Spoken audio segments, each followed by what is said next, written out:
You're listening to the home of cool, irreverent, and entertaining talk, right here on LA Talk Radio.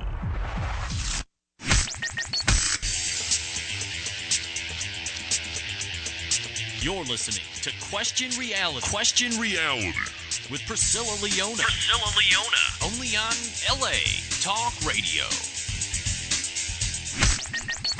Hi, welcome to Question Reality. I'm Priscilla Leona, and we are coming to you live today from Studio City, California.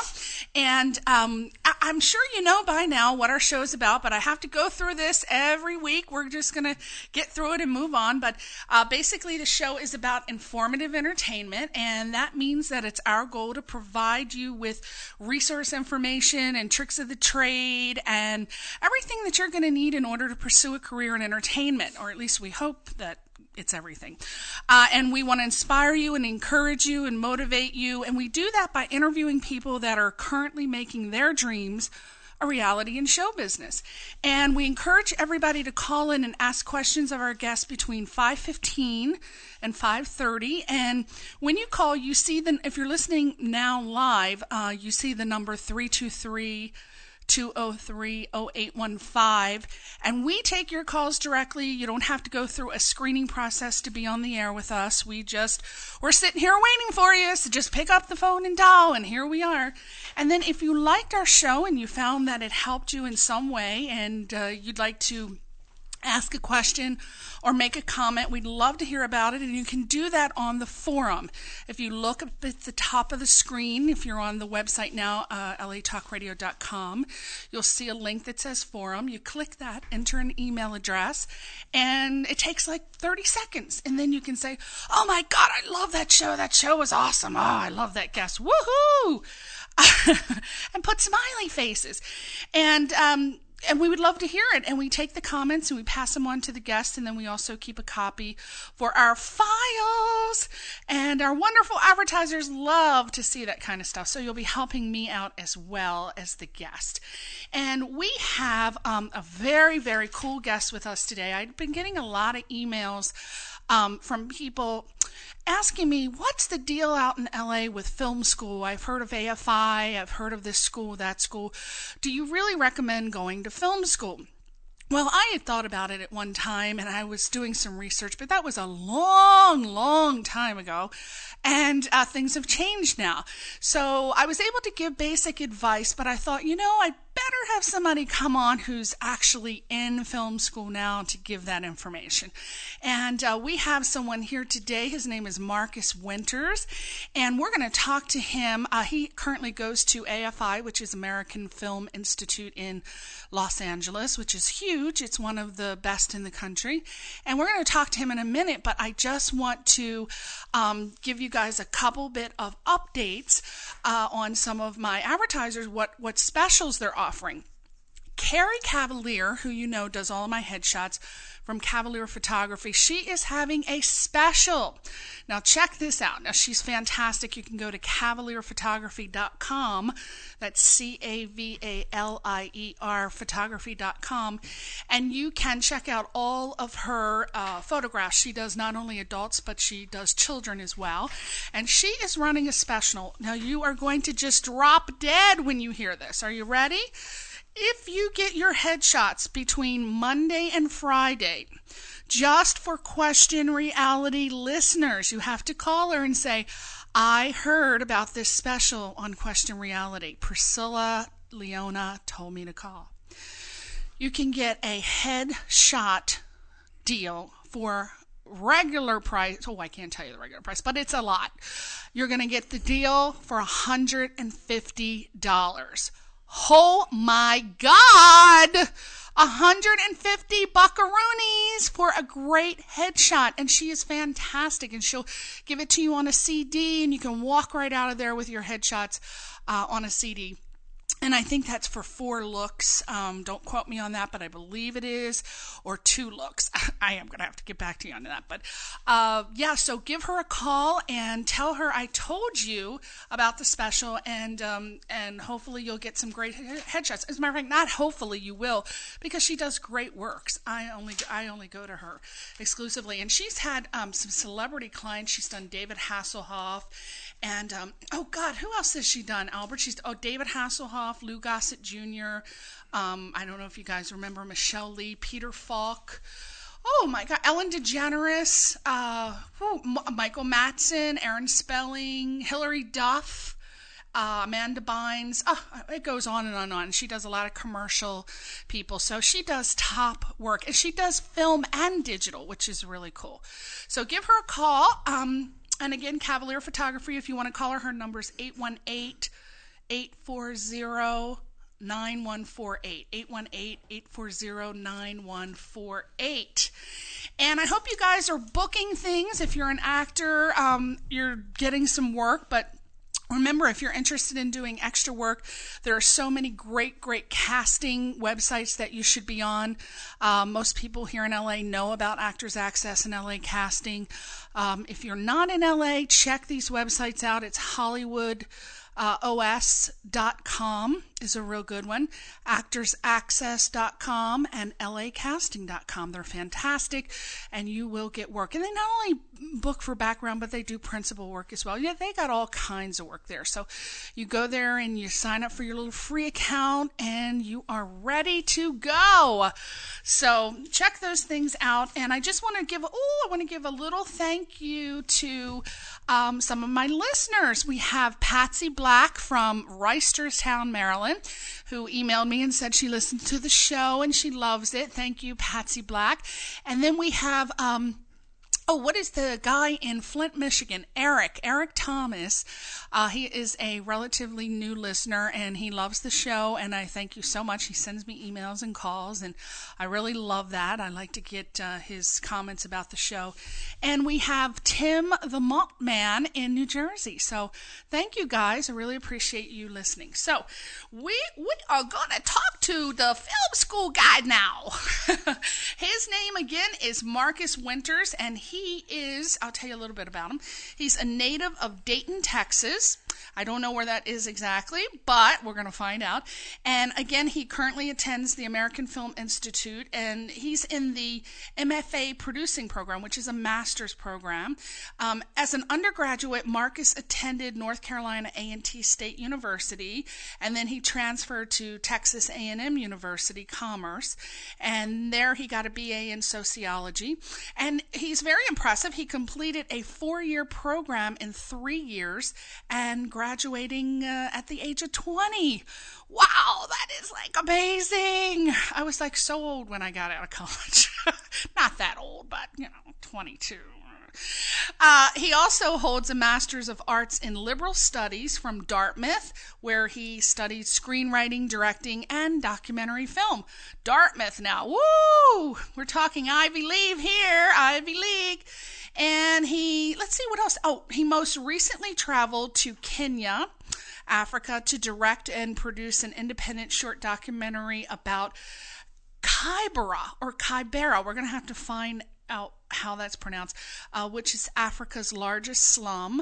And currently, if anybody's listening, he's looking for an editor. I don't know if he's found one yet, but as of me getting this information, he was looking for an editor. And he also directed and produced the short documentary Native Americans at Dartmouth. So that's going to be interesting. I want to find out about that. And he served as a production assistant on Helen Hood Shear's documentary feature Jump, which explores the world of competitive jump rope. Wow, that sounds interesting. Welcome, Marcus Winters, producer, writer. Thank you. Yay! Now, first of all, I want to know, because I am the worst person at geography, where is Dayton, Texas? That's a question I get a lot, actually. Most people have never heard of Dayton. It only has about 5,000 people in it. And Dayton is in southeast Texas, about an hour east of Houston. Okay. So if you were listening to the news a couple of months ago and heard about the hurricane, it's kind of in the middle of all the places that it damaged. So it's about I'd say about an hour and a half north of Galveston, and about 45 minutes or so west of Beaumont. Oh my goodness! Yeah, now, did you have people that were had things damaged in the hurricane? Yes. So yeah, I mean, that's a part of living in Southeast Texas and living that close to the coast. But my family, they're great. They survived it, and most of my family lives in that area. Mm-hmm. So it was pretty tough. Like, I was here and trying to help them, right?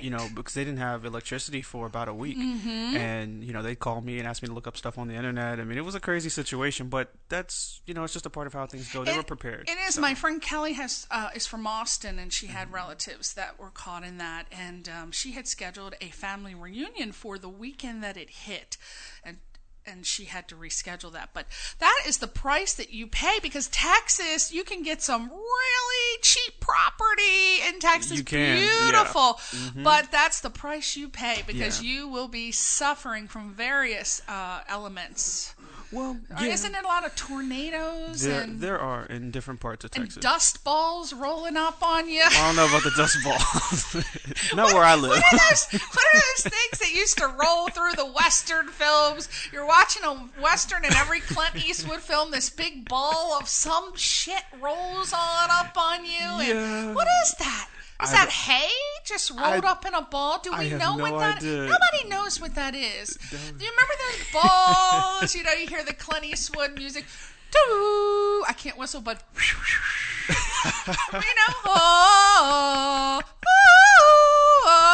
and then there goes the dust ball. I call it a dust ball, but it's actually probably not a dust ball. They used to be great balls of fire. Oh. When they got burned out. They look like some twigs, but do you know, I actually heard of a guy that was in Texas who was selling those on the internet. He was selling those big balls. I didn't even know you could sell them. I didn't know anybody who would want one. But yeah, he was selling them, and I thought of all the crazy things. Oh, it was on eBay. That's right. It was on eBay. You can get anything there. That's true. William Shatner did sell an organ. What did he sell? Was it his pancreas? Kidney stones? It was kidney stones. Gallstones, Wow. maybe. Yeah, so I don't know. And people in Texas, they got the dust balls. But so I wanted to know, you are now going. Now you are going to AFI. Now tell us. I get a lot of people. Now I met Marcus because I worked on one of his independent film projects at American Film Institute, and he's lovely. He was so nice and sweet. Every time I turn around, he's wanting me to sign a form, and what the hell's going on here? All these forms, right? Because it was my first time doing something for AFI, and I noticed. I thought, well, this is really good because they seem very organized over there with all these forms that I had to fill out. So I have a lot of questions from people who say, I was thinking about going to film school, but then I hear so many other people who become famous who don't go to film school. What are the pluses of going when you end up with a huge, tuition? So, what do you think are the pluses and minuses of going to film school? Well, I think that's a really interesting question, because that's something that I had to weigh very heavily before I came here. What are some of the things that you thought about? Sure. For me personally, I thought about opportunity, because, I came from a very small town, and I didn't know, how do I get from that place to here? I knew that I wanted to be in LA. I knew I wanted to work in Hollywood, and I wanted a big Hollywood career. So I had to think about what my path could be, because there are so many different ways to do it. And people told me, for instance, I didn't need to go to film school, but it was important to me to figure... Excuse me, Marcus, you have a call. Albert and I are doing all these hand motions. Hi, you're on the air. I'm making Marcus nervous. I'm doing all these hand motions because I couldn't understand that Albert, we had a call. Hey. Birthday to you. Happy birthday to you. Happy birthday, dear Priscilla. Happy birthday to you. Oh my God, is that Marilyn Monroe come back from the grave? Hello, my darling Priscilla. I heard you had a birthday this week. Is that right? Yes, Marilyn, it is. It's going to be on Wednesday, November the 12th, the 12th of never. Well, you just deserve to have the happiest birthday of anyone I know because you're so good to people and everyone just loves you. And I had to call because you're just a darling, and I just had to call and wish you a happy birthday. Thank you, Marilyn. Oh, thank you for coming back with us just to wish me happy birthday. Yes, I'm calling from 1955. I don't even have a computer or the internet or anything, but I just knew it was your birthday, so I had to call. Okay. Thank you, and I hope you and Mr. Kennedy are having a good time together. Oh, we are. As a matter of fact, he's just popping the champagne now, so I've got to go. Okay, thank you, Marilyn. Okay, happy birthday. Thank Bye-bye. you. Bye. Oh, that was one of my dear friends. Her name is Kelly Foster, and she does Marilyn Monroe impersonation. Oh, really? She does Mae West. She just is hooked up in the impression department. She can make herself look like anything. But thank you for that. Yes, my birthday is Wednesday. Thank you. Hope I get some emails wishing me happy birthday. I always love that. Back to Marcus. Okay, Marcus, what were we talking about? And don't be thrown off by the hand signals, because if people call in and I make all these airport gestures and just keep talking. I figured it out. Yeah, you did. Okay, so we were talking about what were the things you were thinking about. What are some of the things people should think about when they're deciding should they go to film school? So you were saying you were thinking about how can I get to LA? Yeah, for me, it was about where do I want to be at the end of the day. Begin with the end in mind. So I knew that I wanted to be a producer. Like that's always what I wanted to do. I started off writing. Like I thought that might be a good entry into the business, but that wasn't the way I wanted to make my money. So I knew that I had to find a producing program. Unfortunately, there are not that many producing programs in the country. Correct. So there are only a handful of them, and not all have the same focus. So the first thing I did was figure out which program and which part of the country I wanted to be in. And since I wanted to be in LA, I had to look at producing programs in LA, and there are only about four. And where are they? Do you remember they? Well, you have AFI, Yeah. UCLA, and then you have USC, and then Chapman has one. Now Chapman's in Orange County, so it's a little bit further out. And of the programs that are here, AFI seemed like the one that would be the best fit for me. And I think that's a really important thing for most people to consider is what would be the fit for you, because each school has a different focus. Each school has a different way it's organized. And with AFI, it's very team-oriented. Everyone is put into teams, and you're working on projects from day one. Literally from the time you walk in the door, you have 2 story ideas, and you are working on your film. And you do one, then you go on to another one, then you do a third, and then in the second year, you do a thesis. So for me, I really had to look at that. And how would they know that without actually starting AFI? Do they tell that in their curriculum? They do. Okay. They do. They talk about that on the website. I learned a lot about AFI from the website because Okay. I didn't visit first. I highly recommend visiting a school first. Yes, it's like buying a house. You want to visit it first. You do. Instead of buying it off of Craigslist, which a couple of my friends have. Okay. Really? Oh, yeah. Wow. That's a whole show. Oh, wow. Okay, so you So so you went there and absolutely check it out. So that's one. AFI is probably the only school I've attended that I didn't visit first.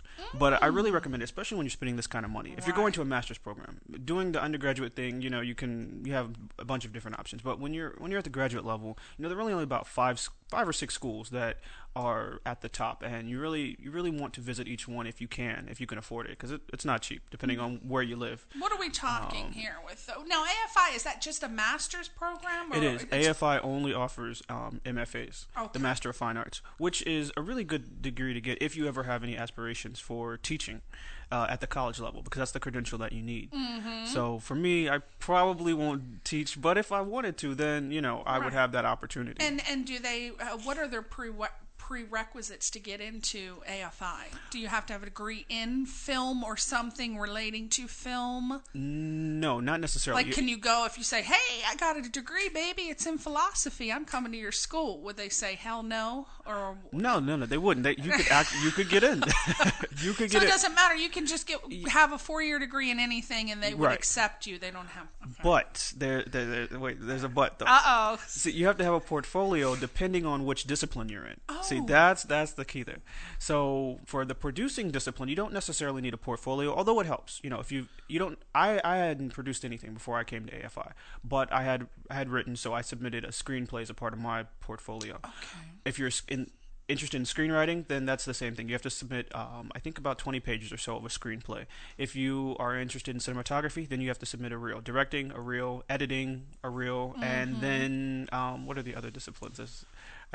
Production design. And I don't really know about what they have to submit, but I'm pretty sure there's a portfolio involved as well. Okay. And for that discipline, I think there are classes that are required, certain things like architecture and things that they would need to know in order to do production design at that level. I mean, that's probably the highest level of production design, and there are not many programs around it. AFI is probably one of the best. But again, I haven't been to all the production design programs, but the students there are top notch. They know their stuff coming in.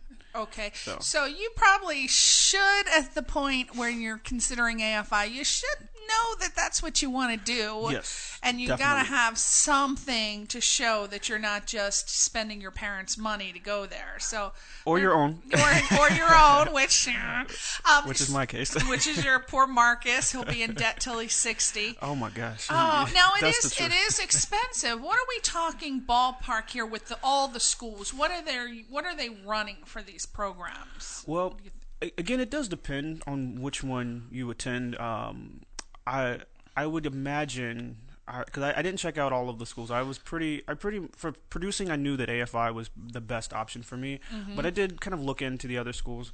I would say anywhere in the neighborhood of 60 to 100,000 for the top schools. Okay. Now you can get a little cheaper, and you could even get scholarships depending on where you go. That's what I was going to ask you. Yeah. Can you get like any kind of financial aid or anything for these schools? Or unfortunately, with AFI doesn't offer a lot of scholarships, but other schools do. And do they give you a damn installment plan? I mean, what do you got to fork all the money over and sell an organ to get in there? Well. So it's basically just for the rich, right? No, it's not for the rich, because I'm not rich. How'd you get your ass in there? You don't have... Well, I know. I think I got a poor ass audience. We want to know, how can we get into AFI and we don't have any... Well, there's financial aid, there's private loan companies. Yeah, that's what I meant. Financial aid. Do they offer financial aid? You can get federal aid to go to AFI. AFI does offer some scholarships, but I didn't get grants and so they give Pell Grants and SEOGs. SEOGs. You can't get any grants at the graduate level. Okay. Only if you go to an undergraduate program. So that's one benefit if you don't have a bachelor's degree, or if you want a second bachelor's degree, then you would be eligible for Pell Grants and such things. I see. If they're still around. See, that's the other problem with this current administration. They've kind of and then my understanding is that it's getting more difficult to get the private loans for students because of the way the economy is right now. But federal loans are still available, and that's one way to pay for it. And that's it should be on the website. Do they have the if not, you can set up an appointment with the guidance counselor, right? Yeah, that's always something you can do. I didn't do that because I've done it enough times. I kind of know what's available to me.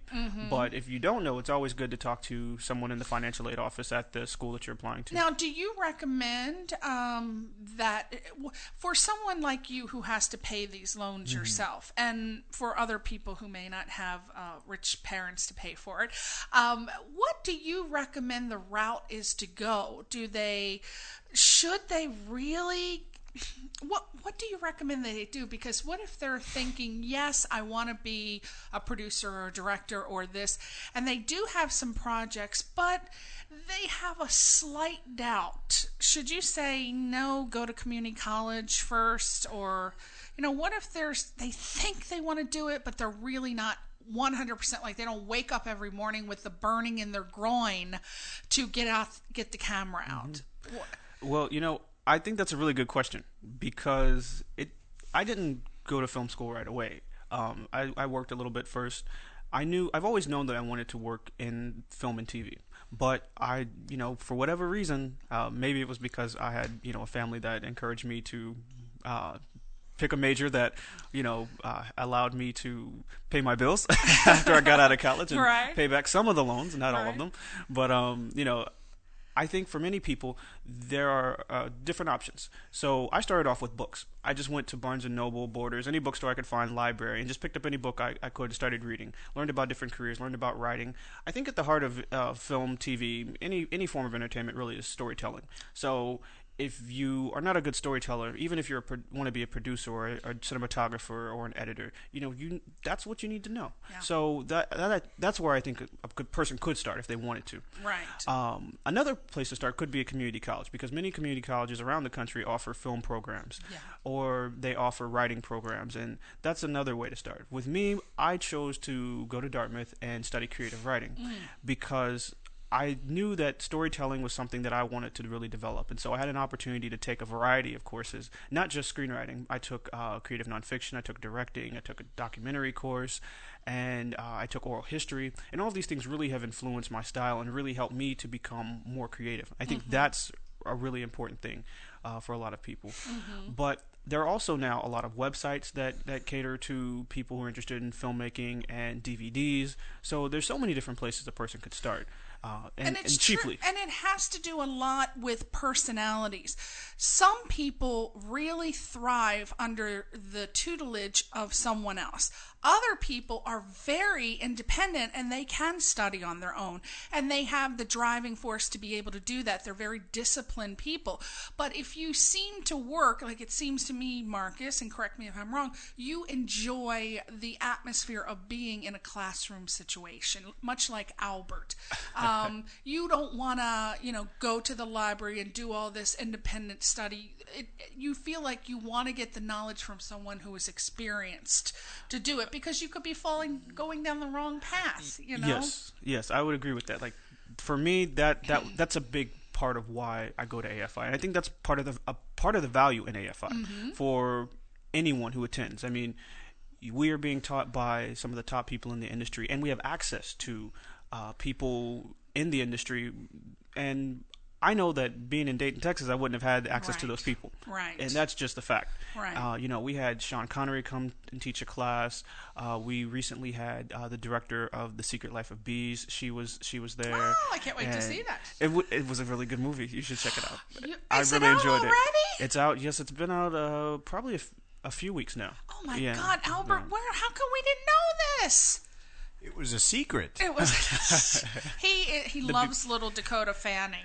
She's very good. She's such a phenomenal actress. Very good in the film. Yeah, I absolutely agree.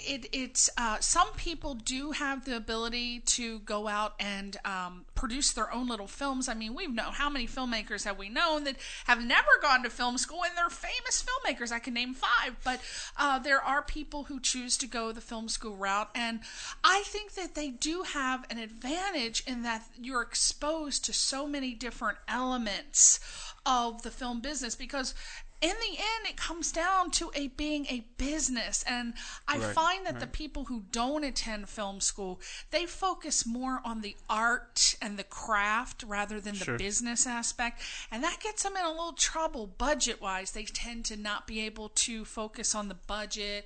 They tend to rely too much on people in other areas of expertise on their project, the producers I'm talking about.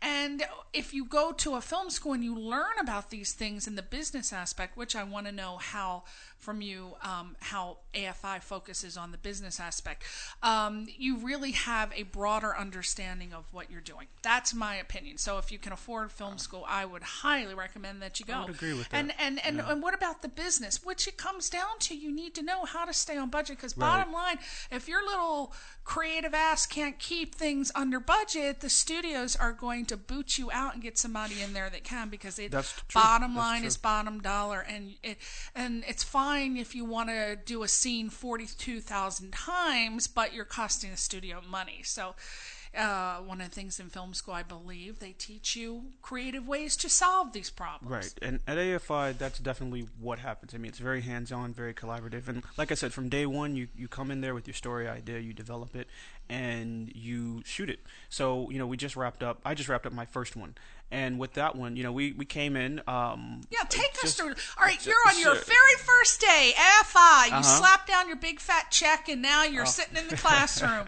Take us through from there till now what you do. All right. Well, in the producers program, correct? Is that what you're in right now? In the producers program. This is for producers program. I don't know if it's going to vary, but it would vary a little bit depending on what your discipline is. Okay. So, like for instance, the other disciplines, their classes start a little bit earlier, depending on what the discipline is. But so with producers program, you show up, you have 2 story ideas. You're asked to bring 2 story ideas for your first short. And we only do shorts in the first year. So we show up with 2 story ideas, and then we are split into groups. And of those groups, we have to team with a writer and a director based on, the story that we like. So we team up around an idea. And I teamed up with a pair of roommates, actually, from France. Lord. Yeah, I love it. Both from France, and a writer and a director. And after that, we just sat down and we started developing the story. Now, the way AFI works is each week they shoot from, Saturday to Tuesday. Oh. So they're 4-day shoots. And the first one started October 4th, which was mine. So I was week 1. And being week 1 is tough if you're just coming into the program because your classes haven't started yet. Oh. So I hadn't produced so before. You're having to rely on your past experience. Yes. See? Mr. Marcus had gone to school prior to AFI, so he knew his shit, Well, I knew enough of how to get through it, basically. And I knew how to ask questions. I knew how to use my resources, and that was something that was useful. I mean, there were other students had experience, so I could talk to them, or I could talk to the faculty, and oftentimes I'd talk to just people who have been in leadership positions. I think a lot of producing is leadership. Yeah. A lot of producing is just knowing how to talk to people, manage crisis, and that was something that I had some experience with in my previous job. But also, talking to people who, like my aunt, she was a former principal. That was the most interesting thing I think for me was talking to her, because who knew that a principal, dealing with teachers and kids all the time would be able to give me specific advice that fit exactly my situation, the different problems I was having, trying to manage a team or trying to manage the project. It worked out really well, being able to talk to her. But so that's pretty much what happens. Like, so they threw you in there. Yeah, they throw you in there, whether you have the experience or you don't have the experience. And so you go through the process of developing the script with the writer and the director. I would say AFI is a director's school. Directors, they're pretty, the top shelf there. Yeah. So when we are sitting there developing it, the director has a lot more input than maybe at other schools. And the producer, for me, in this particular team, I was more involved in the physical aspect of the production, and I would tend to give notes here and there because I really liked the script. I mean, the writer was great, and she did a wonderful job, so I was pretty satisfied, and so I would only make comments when there was some safety concern or production concern, but there generally weren't those. Like she really wrote to the type of production we had, which was a short film, very, very small budget. They don't give us much money at all. And you go through that, and since I didn't have any classes at the time, I had to come up with the budget. I did location scouting, I did the schedule for the shoot. Let's see, what else did I do? I mean, I did everything, anything that you can think of that needed to be done. Went and got the props. I hired a production designer. She didn't work out for us, and so I ended up getting all the props myself. Costume design. Well, costume design, we decided to have the actors wear their own clothing, which made our lives a lot easier, especially when we're doing something this cheap. Modern, yeah. But not all of the students do that. Some students do hire costume designers, and that's one of the great things for us, that we have a little bit of money, but enough sometimes to bring in outside people, and that's a good way to make connections. Right. And I've met a lot of actors this way, makeup artists, production designers, even writers and editors who've come on just assisting in other roles, because they're all of us are trying to work. All of us Sure. are working towards a career, and there are many people who are freelance, and Right. this is just an opportunity for them and to network with us. We consider ourselves, the future of the industry. Yeah, So, boy. it's nice to know to meet the people on their way up. That's how I look at it. That's So, right. So you and the writer and director, you get your little project, and then now I know that I was called by a representative of AFI. I had just, which people I want to tell you real quick, if you have the opportunity, join the SAG Conservatory, because what happened was I got this email from the SAG Conservatory, and they said, hey, if you pay $12 and fill out this application, we will send your information over to AFI, and you will be hired by one of the projects within a year or something. Now, I don't guarantee that. You do have to audition, but they submit that over to AFI, and they are one of the schools that work with SAG, so you'd have an opportunity to be in one of their projects. So I was called, and you come in and you audition, and I thought, oh, that's really cool. They actually have someone in AFI, I guess, going through the headshots, and that helps you guys a lot, right? Oh, the students do it. We do it. Oh, because I got a call from someone who said she worked for the SAG Conservatory. Right. So the SAG Conservatory. So when we're casting the actors, it's a pretty interesting process, actually. We go in. They have headshots. All of the actors who have submitted their headshots. Yeah, because tell me about that, because a lot of people submit through Actors Access, and they're like, okay, well, we're sending it to AFI. Where does it go? So take us there. Sure. So if you're an actor, and I don't work for SAG, so I don't quite know all of the details, but I know that if you're an actor, you can contact the SAG Conservatory, which is actually located on the campus of AFI, and you can fill out an application. You turn it in. I think they do it once a year. Right. Application. So you turn in the application, and then with your headshot, and the headshot is put into a book that all the students can come in and flip through and decide if they want to bring you in for an audition. And of course, we can look at your resume as well, but oftentimes we're casting based on a look. Yes. We see someone, and we think this person fits our character, and we bring them in, and we see if they can act, if they can actually bring that character to life. And so let me interject. You heard what Marcus just said, people. They initially cast on a look. Now, you could be a hot-looking chick, and if they need a hot-looking chick, you're going to get cast. You could be an older person, an old lady, or an old man. If that's what they need, that's what they'll call you in for. That's true. It really is initially the first look, but it doesn't mean you have to worry about, whether you have a big rhinoceros nose or, little beady eyes or this, because keep what you got. I'm all about no plastic surgery. I agree. Because you could be looking for that sort of person. Right, but right. if you start doing all this plastic surgery and everybody starts looking alike, then they're going to just pass right over you and go for someone with the all-natural look. No, and that's true. That's absolutely correct. That's how it works. So once we find actors and actresses that we're interested in, we will give the list to the SAG Conservatory, and then the SAG Conservatory will call the actors to set up the auditions. Okay. We give them the date, the location, and then the time that we've set aside to do auditions. Generally, they take place at the AFI campus. And once that's done, we go through the audition process, and we'll choose whoever we like, and then we start the rehearsals. And of course, the schedule is going to be different depending on the project, depending on the director, depending on the producer, for that matter. I know some team right now, they shoot this week. They just started doing auditions this week. Oh, Lord. So stressful, Marcus. I know, but that wasn't the case for my team. We cast quite early. Well, I wouldn't say quite early. I mean, we were only about a month into school, so it wasn't like we, it wasn't like we had a lot of time to do auditions. But we cast, I think, maybe a few weeks before the shoot. This time around, I think we'll cast a little bit earlier for my new project. So I would recommend that. Yeah, it's always better. I'm all about being prepared with that organization stuff. Definitely. I mean, I don't like for sneak attacks with. Oh no, I agree. I agree with you.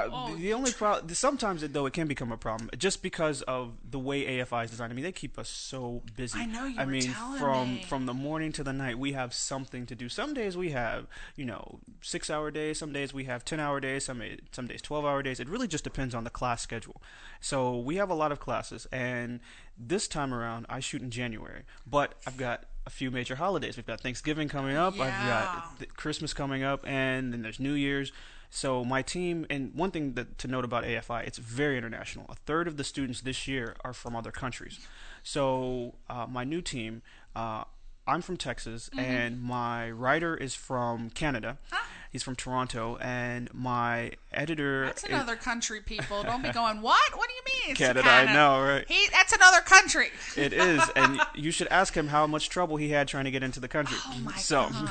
that's how we know it's another country, because things are different these days. So he had a lot of trouble trying to get in. But what happens after you finish your film? You shoot it, then of course it's obviously post-production. But tell us what happens at AFI production. Well, after it's over, let's see. So we shoot it, and then we screen it for all of the students, and that's kind of an interesting thing.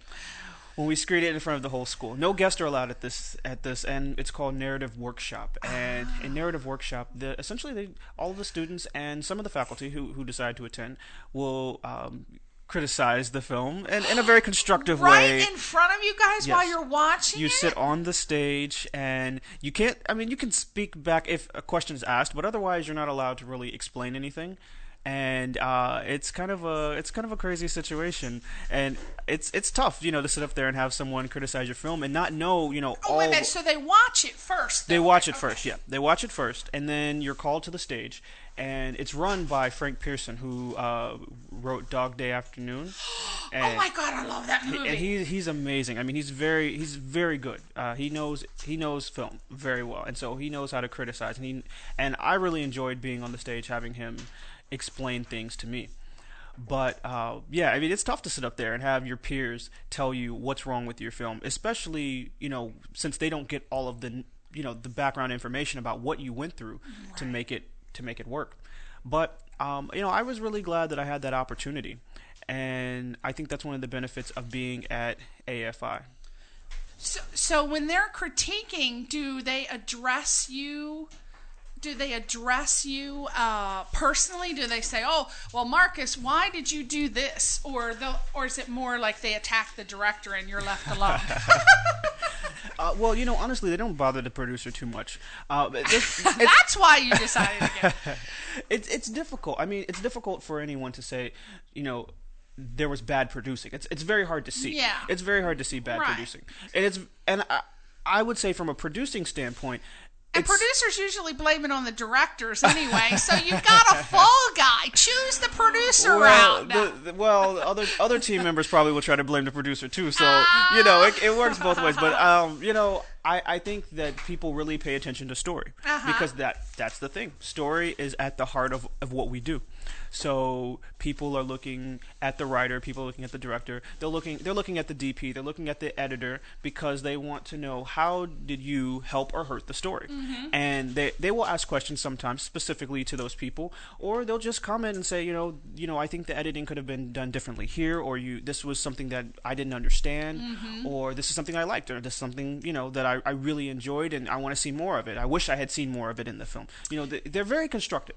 I don't feel that people are that they try to attack or tear down a film. They really try to help, because that's the way that we learn.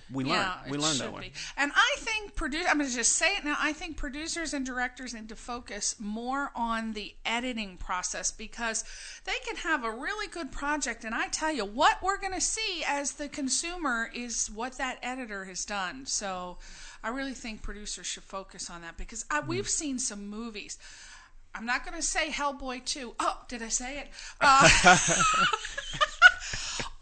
I didn't know what the hell was going on. It was so choppy, and it's like some films, not just Hellboy 2, but a lot of films just seem like they're just thrown together, and it's like they're trying to cram so many. They're thinking, I shot all of this footage and I want to get it all in, but I can't show all of it, so they just do just a big cram job. And I don't know if that's something that the producer is saying, I want to get it in, the director director saying on it, or the editor just decides to put it in. I have a hard time believing an editor would do that on his own. I think directors are responsible for that.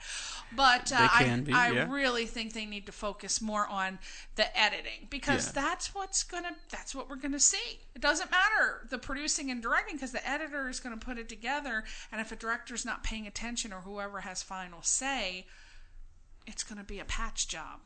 Yeah, no, I agree with that. Nowadays, does the director have the weight to make that decision, or does the producer have final say?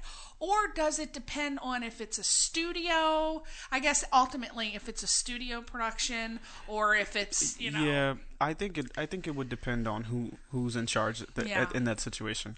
I mean, if it's an independent, you're the producer, you would have that power, right? I suppose that's possible. I would suppose that would probably be the case. I haven't done any independent narrative films, so I really don't know. But now, when you say independent narrative films, what are you talking of for the audience who doesn't know what that means? Oh, sure. So I'm talking about fiction. I've done nonfiction in my own personal, not really personal, but my films I've done before AFI on Friday nights. Not those films. Those are different. But so I did documentary, and so there's a big difference. Like, so with my documentary film, editing, once I find an editor, that will be up to me. Oh, you still need an editor for your project, I am, yeah, right? I'm still looking for an editor. Oh, we need, and he's wonderful to work for, and he's so sweet and nice. So if you're an editor, please email him. Let me give you his email address right now, because Marcus doesn't have a website, which I was about to tell you, boyfriend, you need to get a website. I know. I'm going to do one for you free of charge. Really? I have a website design company. Really? I'm going to do one for you. Coming on my show. I have a URL, actually. Well, there you go. Give me the URL, and I'm going to do a website for you. Wow. Well, thank you so much. Gift. That's amazing. An $800 value, free of charge, for coming on today and being a great guest. Wow. So, in the meantime, if you're an editor, email him at mwinters at oh Lord, I need new glasses. AFIfellows.org. Yep. mwinters at AFIfellows.org. Or, this is easier, it seems, mwfilmproductions@gmail.com. What is your URL? Because I'm going to be doing a website for you. What is it? It's marcuswinters.com. There you go, yep, marcuswinters.com. Very simple. I'm going to do a website probably as soon as he gives me the material. We'll get it up. So it's going to depend on Mr. Marcus. Well, and I'll have to get some headshots from Cavalier while we're at it. Yeah, why not? I wrote down. I was writing while you were talking. I was writing down information because I need headshots. I have no. Oh my God, she's great. Yeah, You'll love her. You'll love her. That'll be good. So we have about 5 minutes, and I want to address. So that's how it works. And after you edit the film, I imagine you get graded on it, and you move on to your next project. And when we move on to the next project, okay. So that's pretty much how AFI works. You highly recommend it? I do. Yeah, I think it depends on, again, like what your focus is. If you want to be in a very collaborative environment, if you want to be at a school that is about filmmaking, because even for the screenwriters, they have to work on set. Yeah. They have to be a part of the production process. Right. And oftentimes they are writing the film. Sometimes the director writes them, and then they'll have a screenwriter story edit for them. But for the most part, everyone is involved in being on set. The production is the focus of AFI, and then there are classes that help to augment your knowledge, and so that you can go out and have a successful career, but then also so that you are able to be successful in the different student productions you're working on. So yeah, I mean, AFI, it's definitely worth looking into. It's a top 5 program. It's one of the best. You have great resources, great access to faculty and to people in the business. So I recommend it. But there are other schools. Yeah. Each school, again, will have something to offer to each person. It just depends on what you personally are into. Exactly. As a matter of fact, the next show that comes on, which I highly recommend, it's called Roll Camera. They have one of your people, one of the people from AFI. I believe he's the top, I hope I'm not wrong on this, the top cinematographer there. His name is Stephen Lighthill or I'm Light familiar Hill? with Is it that. Lighthill? I hear, yes, he has a class that I haven't been to yet, but I hear about him all the time. I hear the class is really good. Well, he's So, the guest on the show coming up. That's So interesting. you'll actually see him on the way out. That's really cool. So if you guys are interested in finding out about cinematography, stay tuned for the next program, which is Roll Camera, and you'll hear about him. So he's really great. You highly recommend taking his class, too. I do, yes. And I mean, it's one of the best ones at AFI. So You've heard of him in I've Legend. heard of it. You know, you hear about these things when you hang out there. I know. Yeah, so I guess we'll meet him on the way out. Now, we only have 2 minutes, but I just want any advice that you can recommend. Oh, you know what? I wanted to bring up, this sounds very interesting, how you recently directed and produced the independent short on Kibera, is it? Kibera, yes. Kibera, yes. Africa's largest slum. It is, Now, when yeah. we do the website, can we put a trailer on?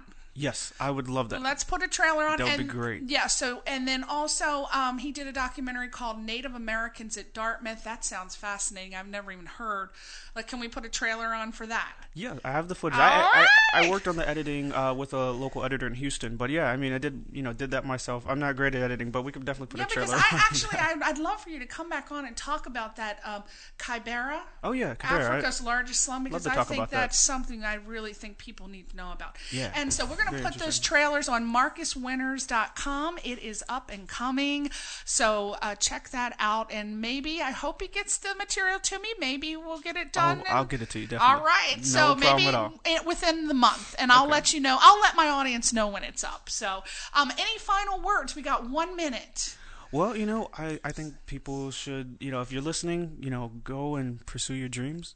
And That's it. and pursue your dreams and choose a film school if you want to learn all Yes. about every aspect in business. Okay. Thank you, Marcus Winters. Thank you so much. I appreciate it. Thank you for listening, and we'll see you next time on Question Reality. The Horror Channel is your home for the best in horror entertainment, news, culture, lifestyle, and best of all, frights. We are available on Verizon Fios cable television. Go to channel 900, free on demand, and select Pop Culture. Scroll down and you'll find the Horror Channel. So be sure to visit horrorchannel.com for all of our latest programming.